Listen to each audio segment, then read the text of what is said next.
আমরা ত্যাগীদের মূল্যায়ন করতে জানতে হবে। ত্যাগীদের যদি মূল্যায়ন না করি, আসলেই প্রাপ্য যেটুকু এটুকু যদি আমরা মানুষকে না দিই, তাহলে মানুষের কাছে আমরা অকৃতজ্ঞ প্রমাণ হবে।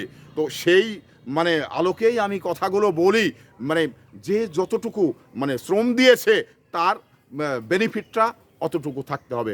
বেনিফিট ছাড়া কিন্তু মানুষ মানে কোনো কাজ করেন না। এখানে বিভিন্ন কাজ হতে পারে। আপনি একটি মানুষকে যেমন দল বলতে পারেন, তারপরে আপনি ভালোবাসার জায়গায় বলতে পারেন। একটি মানুষকে আপনি যখন কাজ করে নেবেন, তখন তাকে যদি আপনি ভালোবাসা না দেন, তাহলে কিন্তু সে কাজগুলো করবে না। তো এই জন্যে সর্বোপরি আপনি যে সমস্ত কাজগুলোই করেন, কারণ তাকে ভালোবাসা দিতে হবে এবং সম্মান দিতে হবে। সম্মানের জায়গায় সম্মান দিতে হবে, অর্থের জায়গায় অর্থ দিতে হবে।